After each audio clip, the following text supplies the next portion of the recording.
Hello students, I am Amrita Indoliya, your NEET chemistry mentor. और students, आज अपन स्टार्ट करने जा रहे हैं after the resonating structure part. The whole topic is about Fajans rule. What I said, Fajans rule. यह सुनने में बड़ा ही अजीब लग रहा है, बट बड़ा ही इंपॉर्टेंट टॉपिक है after the dipole moment and resonating structure.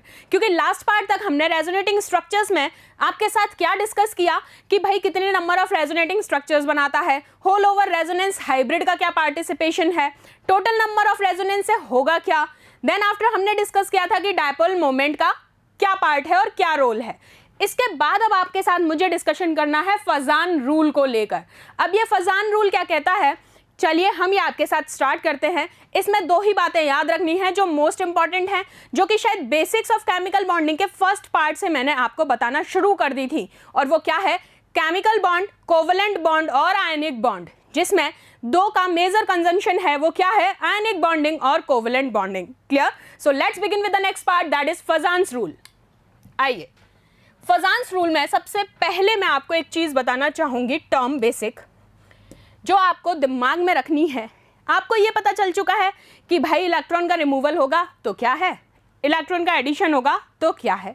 क्योंकि पूरा कॉन्सेप्ट हमारा चली किस पे रहा है, सिर्फ इलेक्ट्रॉन पे।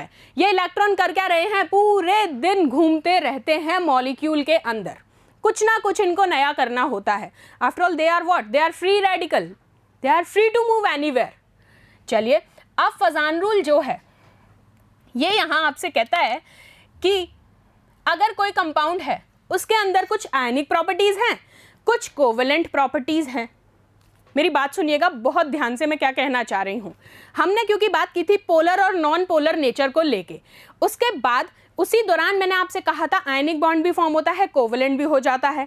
आपने ही मुझसे ये कहा था कि मैम कोवेलेंट बॉन्ड कब फॉर्म होगा, जब इलेक्ट्रॉन्स की शेयरिंग हो जाएगी, और आयनिक कब फॉर्म होगा, जब आप मैम वहां पर कंप्लीट ट्रांसफर करा देंगे, किसका, इलेक्ट्रॉन्स का। तो ये बात आपने ही मुझे बताई थी, बिल्कुल ठीक बोला था। लेकिन अब ये फजान्स रूल पे अप्लाई करनी है। कैसे करेंगे, फजान रूल आपको ले जाते हैं लुईस थ्योरी की तरफ। अब ये लुईस थ्योरी आपको अगर याद आए हो, मिस्टर कॉसिल लुईस, उन्होंने स्टार्टिंग की कॉन्फ़िगरेशन से, और कॉन्फ़िगरेशन से वो आए डॉट स्ट्रक्चर पे, डॉट स्ट्रक्चर से वो आए रेजोनेटिंग स्ट्रक्चर पे, और अभी आ गए वो किस पर, फजान रूल पर। वो आपसे कहते हैं जब कभी भी इलेक्ट्रॉन लूज हो रहा है, एक्सेप्ट हो रहा है, कुछ भी हो रहा है, हमें कोई मतलब नहीं है। इनका होल ओवर कॉन्सेप्ट क्या था कि मेरे कॉन्सेप्ट में मोस्ट स्टेबल वही होगा जो आयनिक बॉन्ड का फॉर्मेशन करेगा। बात समझ रहे हैं? इन्होंने प्रायोरिटी दी आयनिक बॉन्डिंग वाले कंपाउंड्स को। ठीक है, तो फजान रूल अपना एक कॉन्सेप्ट लेकर आए, जिन्होंने कह दिया तुमने कोवेलेंट भी ले लिया, आयनिक भी ले लिया, लुईस थ्योरी भी ले ली, डॉट स्ट्रक्चर थ्योरी भी ले ली, भाई मैं भी तो कुछ पार्टिसिपेशन रखूंगा ना अपना, आफ्टर ऑल मैं भी केमिस्ट्री का ही एलिमेंट हूँ। ठीक है सर, आप भी अपना पार्टिसिपेशन रखिए। उन्होंने बीच में से पिक कर लिया कि आयनिक का बहुत ज़्यादा वेटेज है, आयनिक बॉन्डिंग का बहुत वेटेज है सारी की सारी फॉर्मेशंस में। तो उन्होंने अपना एक रूल बना दिया अपने नाम से और कहा जहाँ पर जितने ज़्यादा maximum number of ionic bonding होगी वहाँ वो रूल मेरे नाम से जाना जाएगा, दैट इज़ फजान्स रूल। ठीक है, अप्लाई करके देखते हैं, तब आपको इसका ज़्यादा क्लियर होगा। इन्होंने एक मॉलिक्यूल ले लिया NaBr। क्या कह रही हूं मैं, NaBr। अब आपको पता है कि Na क्या होगा, प्लस में, और Br माइनस में। अब इलेक्ट्रोनेगेटिव और इलेक्ट्रोपॉजिटिव को तो एक बार रख देते हैं हम साइड में। मैं आपसे एक चीज़ पूछती हूँ, अगर अट्रैक्शन का कॉज मैं आपसे कहूँ, याद आ जाना चाहिए लास्ट सेशन में डिस्कस किया था, अगर मैं आपसे कहती हूँ कि अट्रैक्शन का कॉज हो रहा है तो क्या वो लाइक्स के बीच में होगा या फिर ऑपोजिट्स के बीच में होगा। I think you all know, आप कहेंगे कि मैम जहाँ पर ऑपोजिट चार्जेस होंगे ना वहाँ पर फोर्स ऑफ अट्रैक्शन ज़्यादा देखने को मिलेगा। क्या यही कहा आपने? बिल्कुल आपने यही कहा है। अब लेकिन यहाँ पर मैं आपके सामने एक कॉज रख रही हूँ कि ठीक है, इफ़ यू कैन से कि ऑपोजिट्स के बीच में अट्रैक्शन तो हो रहा है, लेकिन वो ऑपोजिट्स में अगर मैं एक चार्ज को मैक्सिमाइज कर दूं, यानी कि मैं सेम चार्ज के मोल्स बढ़ा दूं, तो वहाँ पर क्या फ़र्क पड़ेगा। वहीं पर आपको फॉर्मेशन देखनी है कि what type of bonding it forms. तो देखिए, अब ये NaCl, अब आपको एक चीज़ और पता है कि लाइक डिजॉल्व्स लाइक। अरे भाई, पानी सब पीते हो, पानी का तुम्हें पता है कि क्या है, ऐसा सॉल्वेंट है जो इजीली सबको डिजॉल्व कर लेता है। ठीक है, सबको मीन्स मोस्ट ऑफ द। अब अगर उसमें मैं कहूँ पानी के अंदर आप नमक डालते हैं, कितनी देर लगती है उसको घुलाने में? I think just 1 to 2 seconds। तो आपने कहा लाइक डिजॉल्व्स लाइक, लेकिन यहाँ पर जो फेनोमेनन है वो किस चीज़ को लेके है? अट्रैक्शन को लेके। तो अट्रैक्शन का फैक्टर आप कहेंगे पॉजिटिव और नेगेटिव चार्ज के रिस्पेक्ट में।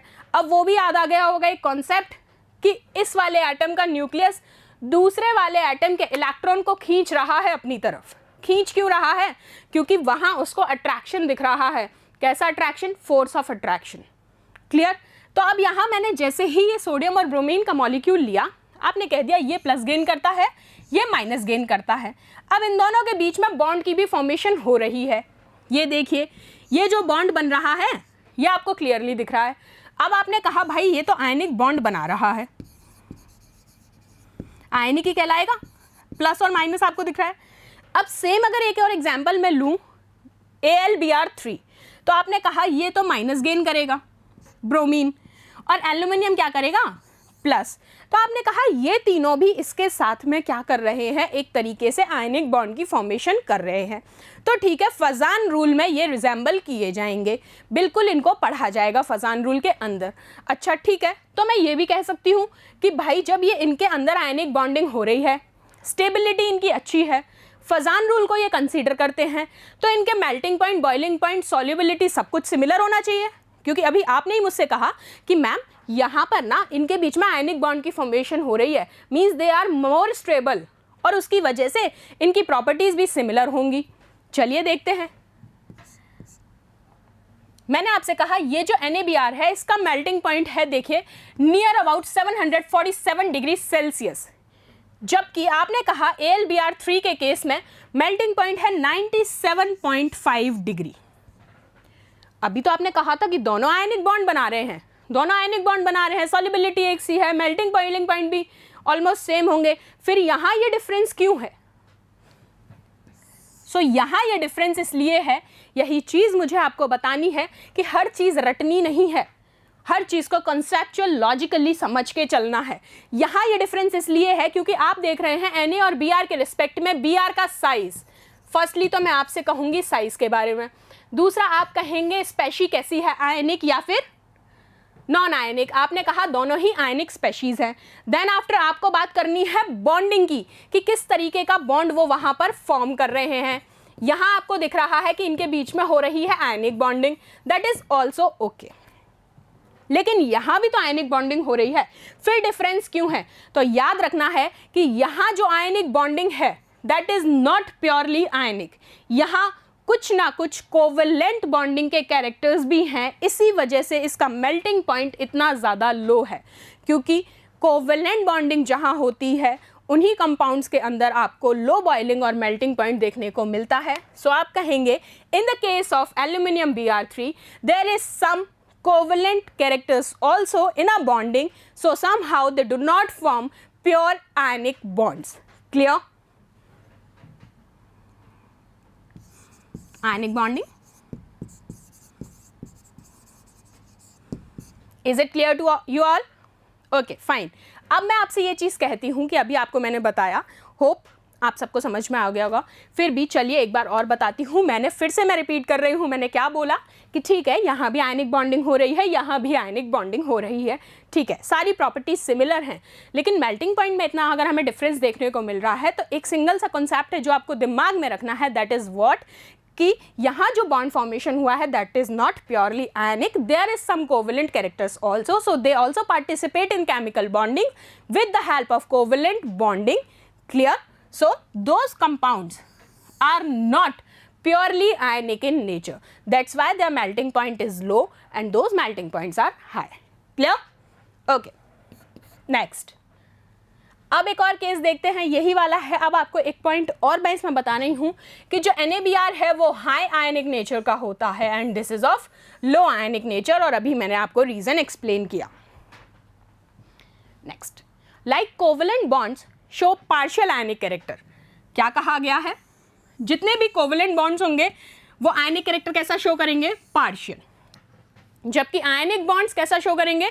Partial covalent. Just vice versa. So this is an important part. Covalent partial ionic, इसको शॉर्ट में भी लिख सकते हैं. Covalent bond partial ionic character. Ionic bond, partial covalent character, बस खत्म।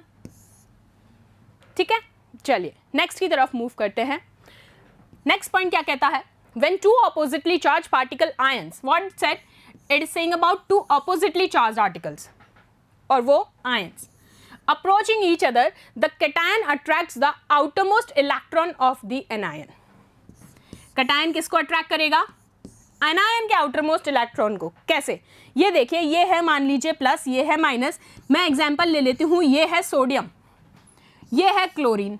अब आपको पता है भले ही इसने अपने इलेक्ट्रॉन्स दे दिए, प्लस गेन कर लिया, ये भी आपको पता है ना कि जब आप इलेक्ट्रॉन रिमूव कर रहे हैं तो आपके पास प्लस आता है, जैसे ही आपने इलेक्ट्रॉन गेन किए तो आपके पास माइनस चार्ज आता है। ये आपको सबको अच्छे से क्लियर है। जैसे ही मैंने बोला कि इसने अपने इलेक्ट्रॉन्स दे दिए, यहाँ Cl के पास अभी क्या है, बहुत ज़्यादा इलेक्ट्रॉन्स है, बल्क में इलेक्ट्रॉन्स है नेगेटिव वाले के पास। तो ये जो कैटायन है, ये एनायन की ये जो कैटायन है, ये क्या करेगा, इस एनायन से इलेक्ट्रॉन खींचेगा अपनी तरफ।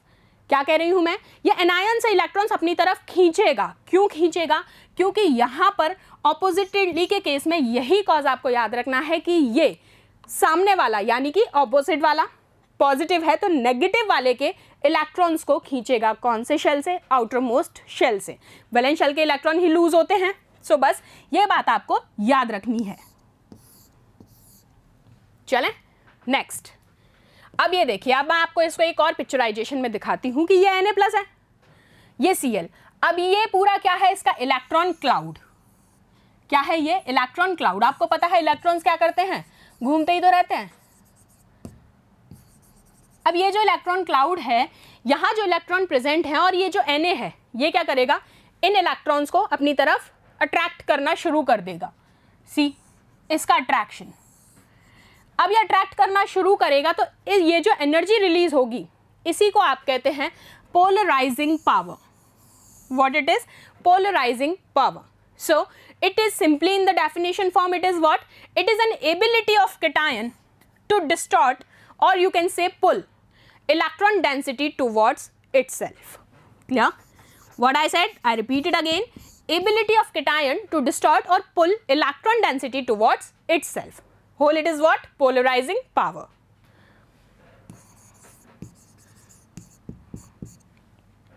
हर जो पॉइंट मैं आपको बता रही हूँ, एक्सप्लेन कर रही हूँ ना, इतना प्रेशर लगा के आपको एक एक पॉइंट पर। आप एक चीज़ देखिए, मैं यहाँ बहुत ज़्यादा थियोरी को इलेबोरेशन नहीं ले रही हूँ, मैं आपको हर चीज़ एक कोलैब फॉर्म में बताना चाह रही हूँ in a summarised way, but with the whole brief discussion. So please note it down carefully. मैं जो वर्ड्स बोलती हूँ, कुछ भी बोल रही हूँ, आप उनको अपनी नोटबुक में मेंशन कीजिए। बात समझ में आ रही है, क्लियर। नेक्स्ट चलते हैं। आइए अब देखते हैं डिस्टॉर्शन ऑफ इलेक्ट्रॉन कैसे, क्या है ये। अब ये सोडियम वही प्लस वाला, ये Cl वाला वही इलेक्ट्रॉन क्लाउड। भाई साहब इलेक्ट्रॉन घूम रहे हैं मस्त होके, आराम से घूम रहे हैं। इलेक्ट्रॉनों को कोई चिंता ही नहीं है, उनको तो या तो इस घर में रहना है या इस घर में रहना, उनको कहीं ना कहीं रहना है। टेंशन सारी किसकी है, इस प्लस और माइनस वालों की है टेंशन। तो मेरे पास कम हो गए, तेरे पास ज़्यादा हो गए। अब ये कहता है कि तेरे पास भाई बहुत सारे इलेक्ट्रॉन हैं, लाइक अगर हम इसको मनी से रिलेट करें, तेरे पास बहुत पैसा है, तो ये क्या चाहेगा कि इसका सारा इलेक्ट्रॉन या सारे पैसे मेरे पास आ जाए। ये अट्रैक्शन शुरू कर रहा है, कर दे इसने अट्रैक्शन। ये अब इलेक्ट्रॉन जो रिलीज होना शुरू हुए, इसको आपने कह दिया भाई क्या, पोलराइजेबिलिटी। अब इसने गेन करना शुरू कर दिया, किसने, सोडियम ने। ये सोडियम ने गेन करना शुरू कर दिया। अब ये जो इलेक्ट्रॉन्स थे जो क्लाउड में घूम रहे थे मस्त होके एक रिंग में, मैं यहाँ तू वहाँ, वो वाला कॉन्सेप्ट इनका चल रहा था। जैसे ही सोडियम ने अपनी अट्रैक्शन पावर लगाई, इसने बोला तू कहाँ, अब तू यहाँ। इसने कहा अब मैं तुम्हारा डिस्टॉर्शन शुरू करूँगा, क्योंकि मुझे ये इलेक्ट्रॉन चाहिए। तुम किसके पास हो वो मेरा मतलब नहीं है, मुझे तुम चाहिए, वो मेरा कॉन्सेप्ट मेन फोकस है। इस सोडियम ने सीधा सीधा Cl को धमकी दे दी, भाई या तो तू दे दे इलेक्ट्रॉन सीधे सीधे मेरे को, नहीं देगा तो मेरे पास एक पावर है जिसको आप कह रहे हैं फोर्स ऑफ अट्रैक्शन, मैं खींच लूँगा। खींच लिए, ये लो। इसने अपनी पावर लगाई, सारे इलेक्ट्रॉन, सारे नहीं जितने इसको रिक्वायर्ड थे, इसने अपनी तरफ ले लिए। ये जो होल ओवर है इसी को आप कहते हैं फोर्स ऑफ अट्रैक्शन। ठीक है, और यहाँ आप क्या कहते हैं कि जैसे ही इलेक्ट्रॉन इसकी तरफ आना शुरू किए, इलेक्ट्रॉन्स का डिस्टॉर्शन शुरू हो जाता है, यानी कि इधर उधर इधर उधर, तो आपने उसको कहा डिस्टॉर्शन ऑफ इलेक्ट्रॉन। अब पोलराइजेबिलिटी क्या होती है? पहले आपने पढ़ा पोलराइजिंग पावर, अब है polarisability. Ability of an ion to get polarised. Polarisability क्या होती है? एन आयन को पोलराइज्ड होना है, और पोलराइज्ड का मतलब क्या है? Loss of electron density. ये इलेक्ट्रॉन रिलीज कर देगा, ये इलेक्ट्रॉन दे रहा है तभी तो ये पोलराइज्ड हो रहा है। सो दिस इज व्हाट? पोलराइजेबिलिटी। और वो किसके केस में होती है? एन आयन के केस में। क्लियर है? चलिए नेक्स्ट। अब देखो, अब तुम ये देख रहे हो कि ये चार्ज इलेक्ट्रॉन के पीछे कितना डीप कॉन्सेप्ट है। आज से पहले तुम लोगों ने इतना डीप कॉन्सेप्ट नहीं पढ़ा था, तुम लोग पढ़ते आते थे ये प्लस होता है, ये माइनस होता है, ख़त्म। लेकिन अब देखो तुम, ये Na ले लिया इलेक्ट्रॉन। अब यहाँ एक और बात आती है कि क्या चार्ज जो है दोनों के ही केस में क्या होता है? डिक्रीज होता है। चाहे वो अपने इलेक्ट्रॉन दे रहा है तो भी, या फिर ये इलेक्ट्रॉन ले रहा है तो भी, चार्ज जो है वो डिक्रीज हो रहा है। क्यों? क्योंकि यहाँ पर क्या है? इलेक्ट्रॉन डेंसिटी का डिस्ट्रीब्यूशन हो रहा है दोनों के बीच में। इस वजह से दोनों के ही रिस्पेक्ट में आप देखेंगे चार्ज क्या होगा? डिक्रीज होगा। इसके ऊपर प्लस आ जाएगा और उसके ऊपर माइनस। अब ये जो डिनोशन है इसको आप कहते हैं डेल। ये मतलब क्या होता है? This is for partial, not completely, means it is partially positive and it is partially negative. Clear? चलिए अब देखते हैं, इन सिंपल टर्म्स इसको डिफाइन करते हैं। सबसे पहले एक्सटेंट ऑफ पोलराइजेशन क्या होती है? इन्वर्सली प्रोपोर्शनल होती है किसके? आयनिक कैरेक्टर के। दूसरी चीज यही same extent of polarisation directly proportional होती है किसके? कोवेलेंट कैरेक्टर के। दोनों बात याद रखनी है। नेक्स्ट, अब कुछ पोस्टुलेट और कुछ रूल्स हैं पोलराइजिंग पार्ट्स को लेके। तो चलिए, first, smaller cation and larger anion. क्या कहा? स्मॉलर कैटायन और लार्ज एनायन होगा तो उसके बीच में कोवेलेंट कैरेक्टर उतना ही ज़्यादा होगा। यानी कि मैं कह रही हूँ कि कैटायन मेरा स्मॉल है और मेरा जो एनायन है, मान लो ये, वो क्या है? लार्ज है। तो इनके बीच में जो आपको ये कोवेलेंट कैरेक्टर बॉन्डिंग देखने को मिलेगी वो उतनी ही ज़्यादा होगी। पहली चीज़, ठीक है। चलिए नेक्स्ट इसका एग्जाम्पल से रिलेट करते हैं, क्योंकि आपने कहा कि जो कोवेलेंट कैरेक्टर है किसका? LiCl का, इसका NaCl से ज़्यादा होता है। रीज़न क्या है? क्योंकि पोलराइजेशन इन्वर्सली प्रोपोर्शनल है साइज ऑफ कैटायन के। कैटायन दिस इज, तो आपने कहा इसका साइज छोटा है जबकि इसका साइज बड़ा है, और पोलराइजेशन क्या है? इन्वर्सली प्रोपोर्शनल है। तो LiCl क्या होगा? ज़्यादा कोवेलेंट कैरेक्टर रखेगा NaCl के रिस्पेक्ट में। रीज़न, आंसर सब आपके सामने विजिबल है, ठीक है। This is Na। चले नेक्स्ट। ओके, एक और एग्जाम्पल देखते हैं, NaI और NaCl। यहाँ आपको एनायन से रिलेट करना है। वहाँ कैटायन के केस में इन्वर्सली प्रोपोर्शनल था, एनायन के केस में डायरेक्टली प्रोपोर्शनल है पोलराइजेशन। तो आपने कहा NaI ज़्यादा कोवेलेंट कैरेक्टर रखता है किससे? NaCl से, क्योंकि यहाँ आप एनायन का साइज देखोगे, देखो एनायन का साइज बढ़ रहा है ना, दोनों ही रिस्पेक्ट में एनायन का साइज बड़ा है कैटायन से। तो आप सीधा सा कह सकते हैं कि सोडियम के रिस्पेक्ट में आयोडाइड क्लोरीन से भी बड़ा है। क्लियर? नेक्स्ट, दूसरा पोस्टुलेट और रूल क्या कहता है? ग्रेटर पॉजिटिव या नेगेटिव चार्ज उतना ही ज़्यादा क्या होगा? ग्रेटर कोवेलेंट कैरेक्टर होगा। जितना ज़्यादा पॉजिटिव और नेगेटिव चार्ज होगा उतना ही ज़्यादा कोवेलेंट कैरेक्टर होगा, ठीक है। एग्जाम्पल, कोवेलेंट कैरेक्टर किसके केस में? SnCl4 और SnCl2। तो हमने क्या कहा है? जितना ज़्यादा चार्ज, तो देखो Sn के रिस्पेक्ट में कितना चार्ज है? +4, जबकि यहाँ वाले SnCl2 के रिस्पेक्ट में चार्ज कितना है? +2। तो उन्होंने क्या कहा है? +4 बड़ा होगा या +2? +4 बड़ा होगा। ये लो, उन्होंने पोस्टुलेट में हमसे कहा है। That's it. नेक्स्ट, एक और एग्जाम्पल, Na2S और NaCl। चलो, Na2S पे कितना चार्ज है ये देखो, और वहाँ कितना चार्ज है? NaCl के केस में +1 -1 तो 0, और यहाँ +1 +1 और -2। तो आपने कहा Na2S का चार्ज कितना है? ज़्यादा है। किससे? NaCl से। चलें, थर्ड पोस्टुलेट कहता है cation with pseudo inert gas configuration, यानी कि false pseudo inert gas configuration is greater than cation inert gas configuration. Pseudo वाले की कॉन्फ़िगरेशन इनर्ट वाले से ज़्यादा होगी, और किसके? कैटायन के। क्या होती है कॉन्फ़िगरेशन? उसकी होती है N-1D10NS0, जबकि इसके रिस्पेक्ट में आपको पता है NS2NP6। एग्जाम्पल देखते हैं, CuCl और NaCl। ये देखो CuCl और NaCl। अब हमें चाहिए मेन कैटायन की बात हो रही है। हमने Na+ ले लिया, शेल कॉन्फ़िगरेशन आपको पता है इलेक्ट्रॉन्स की 2 और 8, जबकि वहाँ आप देखोगे तो 2, 8, 18। तो आप कहोगे यहाँ पर क्या हो रही है? हाई शील्डिंग इफेक्ट देखने को मिल रहा है किसमें? S और P ऑर्बिटल में, जबकि यहाँ पर आप कहेंगे तो पुअर शील्डिंग मिलेगी D और F में। यहाँ कॉन्सेप्ट है S और P को लेके, और हाई एंड पुअर शील्डिंग, ये बात याद रखनी है। ठीक है, क्लियर है, विजिबल है एग्जाम्पल से, टू द पॉइंट। नेक्स्ट, अब इसकी कुछ एप्लीकेशंस। कितना इजी था, छोटा सा टॉपिक है फजान रूल, बहुत ज़्यादा एलैबोरेशन नहीं है, बहुत छोटा है। चलिए एप्लीकेशन देखते हैं। Useful in determination of the nature of bond, किसके डिटर्मिनेशन में हेल्प करता है? Nature of bond. Example, between NaCl and AlCl3। अब Na का आपको पता है +1, और एल्यूमिनियम का आपको पता है क्या होता है? +3। सो AlCl3 लेस आयनिक होगा किससे? NaCl से। यही मैं बताना चाह रही हूँ, क्योंकि यहाँ आपको nature of bond find out करना है। तो आपने क्या कहा? AlCl3 लेस आयनिक देन NaCl। ठीक, चलो दूसरा, useful in prediction of what? Melting and boiling point. Melting point NaCl का देखिए 801, AlCl3 का 192.6, और हमें पता है रीज़न क्या था, क्योंकि उसके अंदर कुछ ना कुछ कोवेलेंट कैरेक्टर्स भी पाए जाते हैं, प्योरली आयनिक नहीं होता।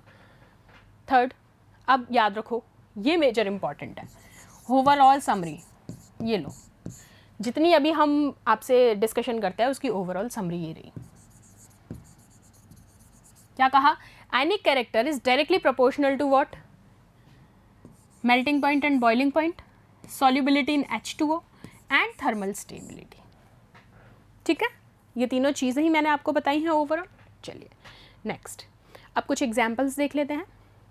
Find which one is more covalent among BeCl2 and BaCl2। चलो, अब BeCl2 आयनिक रेडियस से ही हम फाइंड आउट करेंगे, जिसमें जितना ज़्यादा आयनिक होगा वही हमारा ईजी हो जाएगा। लेकिन हमें क्वेश्चन में पूछा है कोवेलेंट, तो आयनिक अगर पूछ ले तो बेरियम, और अगर कोवेलेंट क्योंकि पूछा है तो आपको याद रखना है बेरिलियम। ठीक है, बात समझ आई? नेक्स्ट देखते हैं। Find which one shows higher melting point.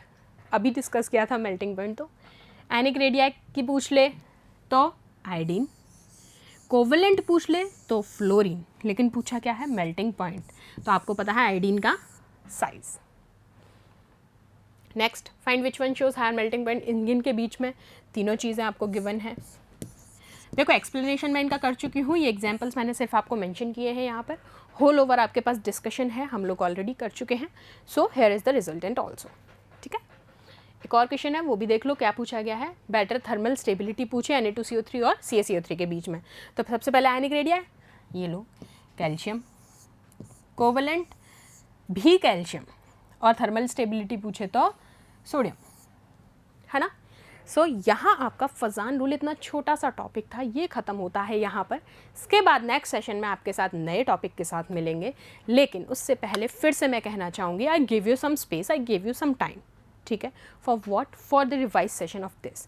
तो प्लीज़ इनको अच्छे से एक बार करके देखो, खुद से कॉपी पेन लेके बैठो, फजान रूल को एक बार पूरा समराइज़ कर दो, रेजोनेटिंग स्ट्रक्चर समराइज कर दो, डायपोल मोमेंट समराइज कर दो, क्योंकि ये टॉपिक ऐसे हैं जिनमें से क्वेश्चन 100% आता है। Clear? Till then, thank you so much students, मिलते हैं नेक्स्ट सेशन में।